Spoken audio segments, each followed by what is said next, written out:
সবাইকে স্বাগত দীপ্ত সংবাদে, সাথে রয়েছে দোলা ডলরেস। শুরুতেই জানাবো সংবাদ শিরোনাম। নতুন সরকারের প্রথম দিনেই কর্মমুখর সচিবালয়, প্রধানমন্ত্রীর সভাপতিত্বে মন্ত্রিসভার প্রথম বৈঠক। মুক্তিযুদ্ধের বীর শহীদদের স্মৃতি স্মরণ করে নতুন সরকারের যাত্রা শুরু, জাতীয় স্মৃতিসৌধে শ্রদ্ধা।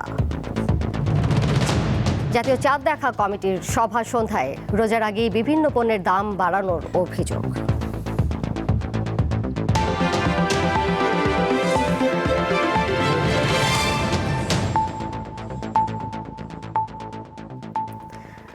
শুরু হলো বিএনপি নেতৃত্বাধীন নতুন সরকারের পথ চলা। প্রথম কার্যদিবসে প্রধানমন্ত্রী তারেক রহমান সচিবালয়ে অফিস করেছেন। ব্যস্ত সূচির মধ্যে দুপুর 12:30টার দিকে প্রশাসনের প্রাণকেন্দ্র সচিবালয়ে পৌঁছান তিনি। বেলা 3টায় মন্ত্রিসভার প্রথম বৈঠকে অংশ নেন নতুন প্রধানমন্ত্রী। এরপর বিকেল 4টায় সচিবদের সঙ্গে মতবিনিময় সভা করেন তিনি। এদিকে সন্ধ্যা 6:30টায় জাতির উদ্দেশ্যে ভাষণ দেবেন দেশের নবনির্বাচিত প্রধানমন্ত্রী তারেক রহমান।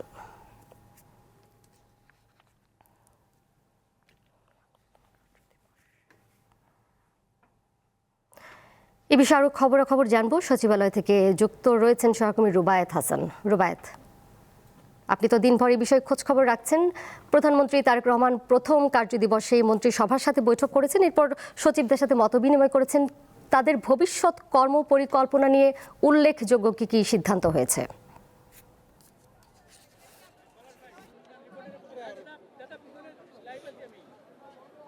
নিশ্চিতভাবেই বলা যাচ্ছে যে একটি কর্মব্যস্ত দিন আজ কেটেছে প্রধানমন্ত্রীর, এবং তিনি আজ দিনভরই 12:30টার পর যখন সচিবালয়ে এসেছেন, গুরুত্বপূর্ণ মিটিংগুলো করেছেন।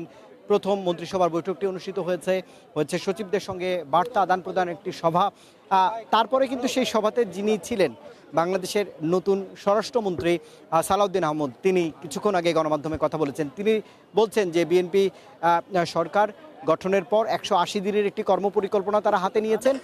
প্রধান প্রায়োরিটি বা অগ্রগামী যে বিষয়গুলো রয়েছে তার মধ্যে রয়েছে দেশের নিত্যপণ্যের দাম, যেটি সাধারণ মানুষের জীবনে সরাসরি প্রভাব ফেলে, সেই নিত্যপণ্যের দাম লাঘবের চেষ্টা করা হবে।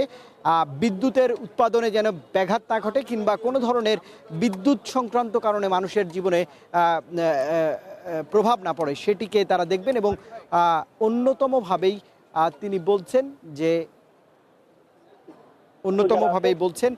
যে আইন রক্ষাকারী বাহিনীর সদস্য যারা আছে তারা তাদের দায়িত্ব পালন করবেন।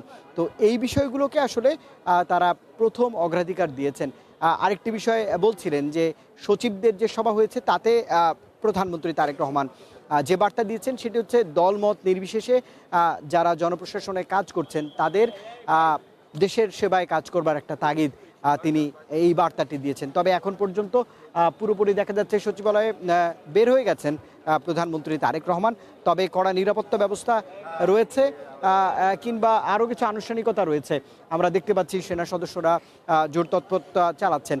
তবে দিনভর সরকারের অন্যতম গুরুত্বপূর্ণ মন্ত্রী মির্জা ফখরুল ইসলাম আলমগীর কিংবা আমির খসরু মাহমুদ চৌধুরী তারা যে বার্তা দেবার চেষ্টা করছেন, গণমানুষের সরকার হবে, দেশে আইনের শাসন প্রতিষ্ঠিত হবে, অর্থনীতিকে চাঙ্গা করবার জন্য যেই ধরনের প্রণোদনা দেওয়া দরকার সেগুলো নিয়ে তারা এগিয়ে যাবেন। অন্যদিকে নতুন তথ্যমন্ত্রী বা আইনমন্ত্রী তারা বলছিলেন যে মানুষ যাতে ভয় ডরহীনভাবে নিজেদের দেশে অর্থাৎ বাংলাদেশের নাগরিক হতে পারে, এই বার্তা তারা দেবার চেষ্টা করছেন। কৃষিমন্ত্রী কিংবা মৎস্য প্রাণী সম্পদ প্রতিমন্ত্রী সুলতান সালাউদ্দিন টুকু, তিনি দীর্ঘদিন জেল জুলুম সহ্য করে মন্ত্রিত্বের স্বাদ গ্রহণ করছেন। তিনি বলছেন যে কৃষিতে বাংলাদেশকে স্বনির্ভর করবার এক ধরনের বার্তা সরকারের পক্ষ থেকে তার কাঁধে বর্তানো হয়েছে, এই বার্তাটি তিনি দিয়েছেন। সব মিলিয়ে কর্মব্যস্ত দিন। এখন পর্যন্ত মন্ত্রিসভার যারা সদস্য তারা সচিবালয়ে রয়েছেন, প্রধানমন্ত্রী হয়তো বেরিয়ে গেছেন, কিন্তু বলা যায় যে কাল থেকে পবিত্র রমজান মাস, কিছু সময় পর চাঁদ দেখা কমিটির বৈঠক আছে, সেখানে নতুন ধর্মমন্ত্রী কুমিল্লার যিনি এমপি রয়েছেন, মন্ত্রিত্বের স্বাদ পেয়েছেন, তিনি ব্রিফ করবেন এমন বার্তাও রয়েছে। সব মিলিয়ে এক ধরনের কর্মযজ্ঞের মধ্য দিয়ে প্রথম কার্যদিবসটি শুরু হয়েছে মন্ত্রিসভার সদস্যদের। রুবায়েত, নিশ্চয়ই আমরা পরবর্তী সংবাদে আপনার কাছ থেকে এই বিষয়ে বিস্তারিত তথ্য পাবো। ধন্যবাদ আপনাকে। দপ্তর বন্টনের পর সচিবালয়ে অফিস শুরু করেছেন নতুন মন্ত্রীরা, যেমনটি জানালেন আমাদের সহকর্মী রুবায়েত হাসান। এ সময় স্থানীয় সরকার মন্ত্রী মির্জা ফখরুল ইসলাম আলমগীর জানান, যত দ্রুত সম্ভব স্থানীয় সরকার নির্বাচনের উদ্যোগ নেওয়া হবে। আইনমন্ত্রী জানান, বর্তমান সরকারের সময় মানবতা বিরোধী অপরাধের বিচার চলমান থাকবে। আমরা মানবতা বিরোধী অপরাধের যে বিষয়, আইন তার নিজস্ব গতিতে চলবে। আইন তার নিজস্ব গতিতে চলবে, আমরা সেভাবেই দেখব। তবে আইনের যদি কোনো অপব্যবহার হয়ে থাকে সেটাও আমরা দেখব। যত দ্রুত সম্ভব আমরা এগুলো নির্বাচনের ব্যবস্থা করব, যত দ্রুত সম্ভব। এটা আপনার তো আরেকদিন সম্ভব না, but will immediately try to go for that. Family card দেওয়া, তারপর কৃষকদেরকে আপনার সহযোগিতা করা, এগুলো অনেকগুলো আছে।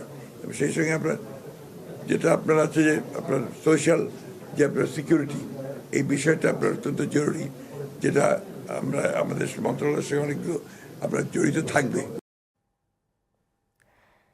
এর আগে সাভারে জাতীয় স্মৃতিসৌধে মহান মুক্তিযুদ্ধের বীর শহীদদের প্রতি শ্রদ্ধা জানিয়েছেন নতুন প্রধানমন্ত্রী তারেক রহমান।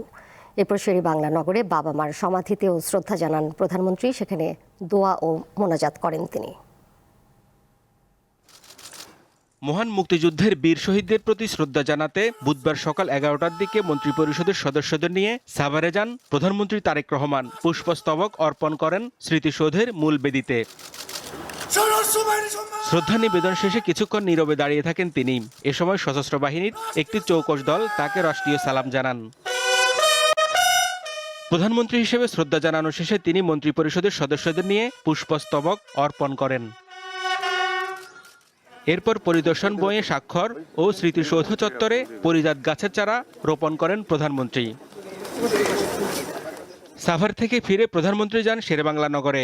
সেখানে বাবা জিয়াউর রহমান এবং মা খালেদা জিয়ার সমাধিতে ফুলেল শ্রদ্ধা জানান তিনি। পরে মন্ত্রিসভার সদস্যদের নিয়ে আবারও শ্রদ্ধা জানিয়ে মোনাজাত করেন প্রধানমন্ত্রী। এরপর প্রধানমন্ত্রী যান সচিবালয়ে। তাকে বিদায় দিয়ে নতুন মন্ত্রীরা জানান তাদের আগামীর স্বপ্নের কথা। আমাদের মাননীয় প্রধানমন্ত্রী তারেক রহমানের নেতৃত্বে আমাদের নতুন শিক্ষা ব্যবস্থা আমরা দেশবাসীকে দেব বলে বিশ্বাস রাখি। খাল খনন কর্মসূচির মাধ্যমেই আমরা যেন নতুন সে আন্দোলন গড়ে তুলতে পারি। আমার উপর অর্পিত যে দায়িত্ব, যে আমানত, বা আমাদের উপর সব কিছু যেন সুন্দরভাবে করতে পারি, আমানতটা রক্ষা করতে পারি। স্ব মন্ত্রণালয় নিয়ে পরিকল্পনার কথা জানান প্রতিমন্ত্রীরাও। হাজারো যোদ্ধারা যারা এখনো পঙ্গু হয়ে আছেন, তাদের যে আকাঙ্ক্ষা, সারা দেশের মানুষের যে লড়াই, এই আকাঙ্ক্ষা পূরণ করাটাই কিন্তু এই সরকারের, এই সংসদের প্রধান দায়। বাংলাদেশের মতো একটা জনবহুল রাষ্ট্রের ইকোনমিটা দাঁড়িয়ে আছে একটা বড় সাপোর্টের জায়গা আমাদের এই প্রবাসীদের রেমিটেন্স। সুতরাং তাদের সুযোগ সুবিধা নিশ্চিত করা। নতুন সরকারের এই অভিযাত্রায় সমৃদ্ধ ও গণতান্ত্রিক বাংলাদেশ গড়ার প্রত্যয় তাদের কণ্ঠে। সুন্দর নতুন বাংলাদেশ আমরা গড়ে তুলব ইনশাআল্লাহ। হেদায়েতুল্লাহ সীমান্ত, দীপ্ত সংবাদ, ঢাকা। পবিত্র রমজান মাস শুরুর বিষয়ে সিদ্ধান্ত নিতে সন্ধ্যায় বৈঠকে বসবেন জাতীয় চাঁদ দেখা কমিটির সদস্যরা। এক বিজ্ঞপ্তিতে জানানো হয়, বায়তুল মোকাররম জাতীয় মসজিদের ইসলামিক ফাউন্ডেশন সভাকক্ষে বাদ মাগরিব এই সভা অনুষ্ঠিত হবে। এতে সভাপতিত্ব করতে পারেন ধর্মমন্ত্রী। বিজ্ঞপ্তিতে বাংলাদেশের আকাশে কোথাও পবিত্র রমজান মাসের চাঁদ দেখা গেলে তা সংশ্লিষ্ট জেলা প্রশাসক বা উপজেলা নির্বাহী কর্মকর্তাকে জানানোর অনুরোধ করেছে ইসলামিক ফাউন্ডেশন। চাঁদ দেখা সাপেক্ষে আগামীকাল থেকে দেশে রোজা শুরু হতে পারে।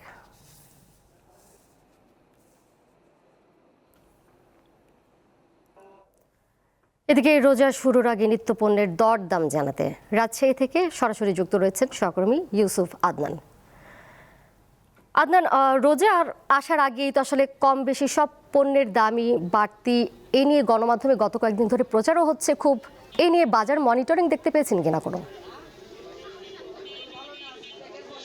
হ্যাঁ দোলা, আমরা দেখেছি যে রমজান উপলক্ষে রাজশাহীর যে বাজার রয়েছে, রাজশাহীর বাজারে নিত্য পণ্যের দাম, প্রতিটি পণ্যের দামই আমরা দেখেছি 10 থেকে 15 টাকা বৃদ্ধি পেয়েছে। এই মুহূর্তে আমি রয়েছি রাজশাহীর সাহেব বাজার। এই বাজারেও আমরা দেখেছি সব কিছু পণ্যের দাম গত এক সপ্তাহ থেকে তুলনামূলক 10 থেকে 15 টাকা কেজিতে বৃদ্ধি পেয়েছে। আর একটি বিষয় আপনি জানতে চাচ্ছিলেন যে কোনো বাজার মনিটরিংয়ের বিষয়ে। এখন পর্যন্ত আমরা বাজার মনিটরিং কোনো কমিটির পরিদর্শন লক্ষ্য করিনি। তবে যদি রাজশাহীর যে বাজার রয়েছে নিত্যপণ্যের, আমরা যদি একটু আপনাকে জানাই যে সোয়াবিন তেল প্রতি লিটার রাজশাহীতে বিক্রয় করা হচ্ছে 180 টাকা কেজিতে। যে তেল আমরা দেখছি এক সপ্তাহ আগে 160 টাকা কেজিতে বিক্রয় করা হয়েছে। এছাড়াও পাম তেল 1 লিটার 155 টাকাতে বিক্রয় করা হচ্ছে। তেলটি ছিল 145 টাকা কেজিতে বিক্রয় করা হয়েছে। আর চিনি প্রতি কেজি চিনি বিক্রয় করা হচ্ছে 100 টাকা কেজিতে। এছাড়াও দেশি যে মসুরের ডাল রয়েছে, এই ডালটা বিক্রয় করা হচ্ছে 150 টাকা কেজিতে। এই দেশি ডালটাই আমরা এক সপ্তাহ আগে দেখেছি যে 135 থেকে 140 টাকা কেজিতে বিক্রয় করা হয়েছিল। এছাড়াও যেটি এলসি মসুরের ডাল বিক্রয় করা হচ্ছে 100 টাকা কেজিতে। এবং আমরা যেটা ছোলা বিক্রয় করা হচ্ছে 90 টাকা কেজিতে। এই ছোলা এক সপ্তাহ আগে 85 টাকা কেজিতে বিক্রয় করা হচ্ছিল। আমরা বাজারের অন্যান্য বাজারও ঘুরে দেখেছি, সব বাজারেই দেখছি যে রোজাকে কেন্দ্র করে এক সপ্তাহ আগের তুলনায় আজকে আমরা প্রতি কেজিতে 10 থেকে 15 টাকা বৃদ্ধি পেয়েছে। আমরা যদি একটু কাঁচা বাজারের দিকে যাই, সেখানে আমরা দেখেছি যে গরুর মাংস বিক্রয় করা হচ্ছে 750 টাকা কেজিতে। এছাড়াও খাসির মাংস 1100 থেকে 1250 টাকা কেজিতে বিক্রয় করা হচ্ছে এবং দেশি মুরগি বিক্রয় করা হচ্ছে 450 থেকে 500 টাকা কেজিতে এবং ব্রয়লার মুরগি রাজশাহীতে বিক্রয় করা হচ্ছে 180 টাকা কেজিতে। এই ব্রয়লার মুরগি আমরা দেখেছিলাম যে গত সপ্তাহে 160 থেকে 65 টাকা কেজিতে বিক্রয় করা হচ্ছিল। এছাড়া যদি মাছের বাজার আমি একটু বলি, যে মাছের দাম, রুই মাছ কেজির যেগুলো উপরে, সেই রুই মাছগুলো রাজশাহীতে বিক্রয় করা হচ্ছে 230 থেকে 280-90 টাকা কেজিতে। এবং আকার ভেদে যদি মাছের আকারটা বৃদ্ধি পায়, তাহলে সেক্ষেত্রে দেখতেছি আমরা 300-350 টাকা কেজিতেও আসলে বিক্রয় করা হচ্ছে। যে দামটা আরো বেড়ে যায়, বুঝতে পেরেছি। রাজশাহীর চিত্র আসলে মোটামুটি একই রকম বলা যায়। ইউসুফ, আপনাকে ধন্যবাদ। এবার কেওয়াই স্টিল চট্টগ্রাম সংবাদ।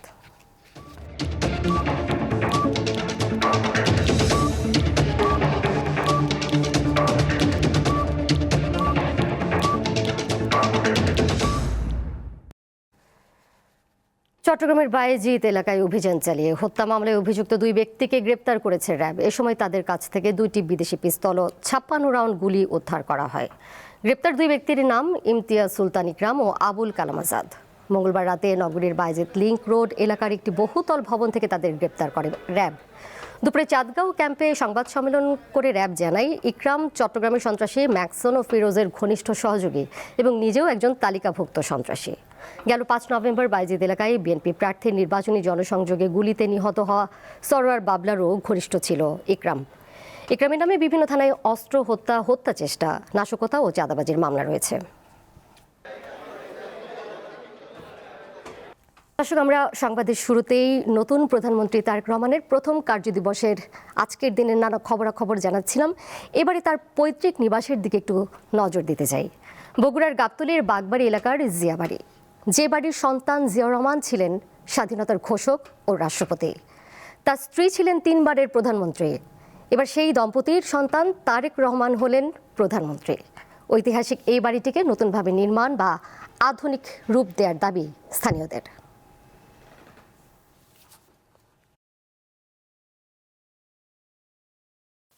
বগুড়ার গাবতলীর নসিপুর ইউনিয়নের বাগবাড়ি গ্রামে ঢুকতেই চোখে পড়বে হলুদ রঙের দোতলা একটি বাড়ি, স্থানীয়দের কাছে যা পরিচিত জিয়া বাড়ি নামে।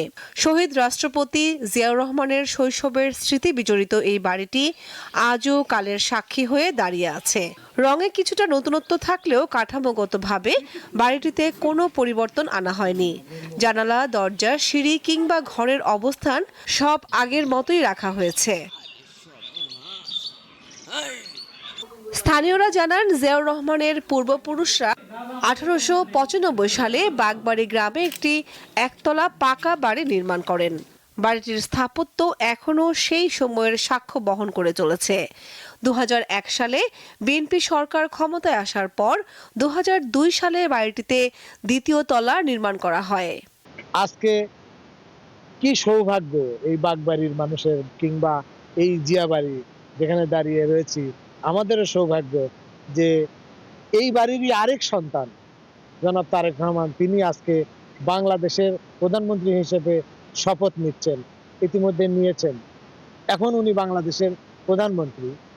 স্থানীয়দের কাছে জিয়া বাড়ি এক গর্বের প্রতীক। আমরা চাই তার বাবার কর্মসূচি ধরে তার বাবার কার্যকলাপগুলো ভাসে তুলতে। তো সরকারের আমলে যে গ্যাপ হয়েছে এবং বগুড়া উন্নয়ন বঞ্চিত হয়েছে সহ সারা বাংলাদেশ যে উন্নয়ন বঞ্চিত হয়েছে সেটা আবার পূর্ণ হবে, এই জন্য আমি অত্যন্ত উচ্ছ্বসিত। আজকে এই বাড়িতে এসে আমি অত্যন্ত আনন্দিত এবং আবেগ আপ্লুত। আমার বাংলাদেশের প্রধানমন্ত্রী হয় আমরা খুব আনন্দিত এবং উৎসাহিত, যা আমরা ভাষায় প্রকাশ করতে পারবো। বাগবাড়ির এই জিয়াবাড়ি থেকে একটি শিশুর স্বপ্নের শুরু, সেই স্বপ্নের ধারাবাহিকতায় রচিত হলো আরেকটি অধ্যায়। কামরুন নাহার, দীপ্ত, বার্তাকক্ষ। যাচ্ছে অন্যান্য প্রসঙ্গে। জুলাই আন্দোলনে নিহত দেবিদ্বার উপজেলার 11 জুলাই শহীদ পরিবারের সাথে দেখা করেছেন কুমিল্লা 4 আসনের সংসদ সদস্য হাসনাত আব্দুল্লাহ। বুধবার দুপুরে তিনি পরিবারগুলোর খোঁজ খবর নেন। হাসনাত আব্দুল্লাহ বলেন, জুলাই আন্দোলনে যারা জীবন দিয়েছেন তাদের আত্মত্যাগ জাতি শ্রদ্ধার সাথে স্মরণ করবে। জুলাই শহীদ পরিবারের সদস্যদের প্রতি গভীর সমবেদনা জানিয়ে তাদের পাশে থাকার আশ্বাস দেন।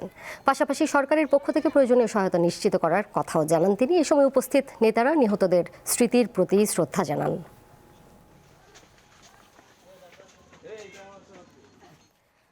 নওগাঁর বদলগাছি উপজেলার বেগুনজোয়ার উচ্চ বিদ্যালয়ের অফিস সহায়কের বিরুদ্ধে 8ম শ্রেণীর এক শিক্ষার্থীকে উত্ত্যক্ত করার অভিযোগ উঠেছে। অভিযোগ রয়েছে অফিস সহায়ক মোহাম্মদ সৈকত হোসেন ওই শিক্ষার্থীকে ফেসবুকে অশালীন বার্তা পাঠান এবং অবৈধভাবে সুযোগ সুবিধা দেওয়ার চেষ্টা করেন। এই ঘটনার প্রতিবাদে বুধবার দুপুরে বিদ্যালয় অবরোধ করে বিক্ষোভ করে শিক্ষার্থীরা। পরে উপজেলা নির্বাহী কর্মকর্তা ও বদলগাছি থানার ভারপ্রাপ্ত কর্মকর্তা ঘটনাস্থলে এসে পরিস্থিতি নিয়ন্ত্রণে আনেন। অভিযুক্ত অফিস সহায়ককে চাকরি থেকে বহিষ্কারের আশ্বাস দিলে শিক্ষার্থীরা অবরোধ প্রত্যাহার করে নেয়। এ বিষয়ে বিদ্যালয় কর্তৃপক্ষ ও প্রশাসনের পক্ষ থেকে প্রয়োজনীয় ব্যবস্থা গ্রহণের কথা জানানো হয়েছে।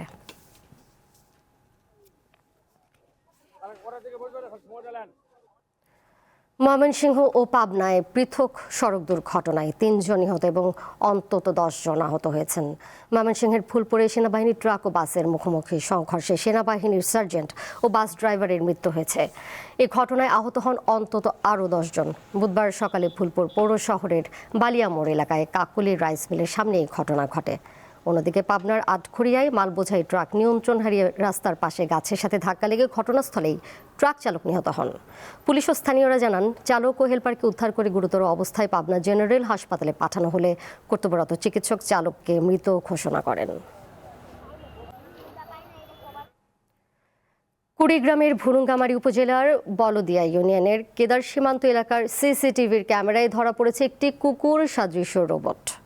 গতরাত 3:35 সীমান্ত সংলগ্ন মিলনী বাজারের একটি হার্ডওয়্যারের দোকানে লাগানো সিসিটিভি ক্যামেরায় রেকর্ড করা ফুটেজে এই দৃশ্য ধরা পড়ে। পরে সিসিটিভির ফুটেজটি সামাজিক যোগাযোগ মাধ্যমে ছড়িয়ে পড়লে সীমান্ত এলাকায় কৌতূহলের সৃষ্টি হয়। কুড়িগ্রাম 22 বিজিবির অধিনায়ক জানান, সিসিটিভির ফুটেজ পরীক্ষা করা হচ্ছে। নিশ্চিত হয়ে পরে এ বিষয়ে জানানো হবে বলেও জানান তিনি।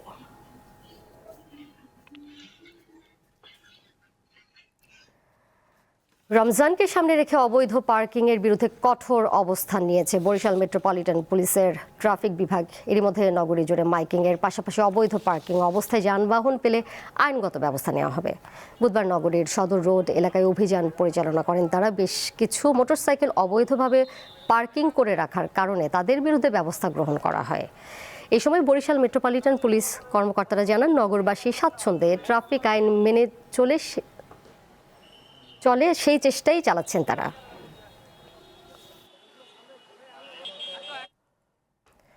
শেরপুরের ঝিনাইগাতি উপজেলার হলদিগ্রাম এলাকায় অভিযান চালিয়ে 3,12,97,000 টাকা মূল্যের মাদক উদ্ধার করেছে বিজিবি। জানা গেছে, সীমান্তের প্রায় 400 গজ ভেতরে বাংলাদেশের অভ্যন্তরে মাদক পাচারের চেষ্টা চলছিল। গোপন সংবাদের ভিত্তিতে খবর পেয়ে ভোর রাতে অভিযান পরিচালনা করে বিজিবি। এ সময় বিপুল পরিমাণ মাদক জব্দ করেন বিজিবির সদস্যরা।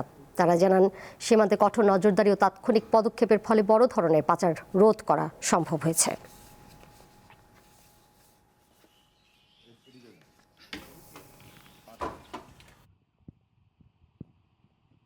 ভারতের পশ্চিমবঙ্গের পার্শ্ববর্তী বিহার রাজ্যে প্রকাশ্যে মাছ ও মাংস বিক্রি নিষিদ্ধ করার সিদ্ধান্ত নিয়েছে রাজ্য সরকার। মুখ্যমন্ত্রী নীতিশ কুমারের নেতৃত্বাধীন সরকার এ বিষয়ে নীতিগত অনুমোদন দিয়েছে।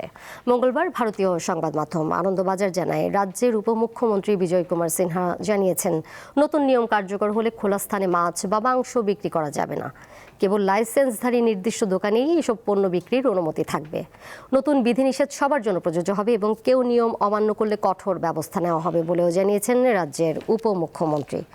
তবে ঠিক কবে থেকে এই সিদ্ধান্ত কার্যকর হবে কিংবা শাস্তির ধরন কী হবে তা বিস্তারিত জানানো হয়নি। শেষ করব দীপ্ত সংবাদ, যাবার আগে শিরোনামগুলো জানিয়ে দেব আরও একবার। নতুন সরকারের প্রথম দিনেই কর্মমুখর সচিবালয়, প্রধানমন্ত্রীর সভাপতিত্বে মন্ত্রিসভার প্রথম বৈঠক। মুক্তিযুদ্ধের বীর শহীদদের স্মৃতি স্মরণ করে নতুন সরকারের যাত্রা শুরু, জাতীয় স্মৃতিসৌধে শ্রদ্ধা। জাতীয় চাঁদ দেখা কমিটির সভা সন্ধ্যায়, রোজার আগেই বিভিন্ন পণ্যের দাম বাড়ানোর অভিযোগ।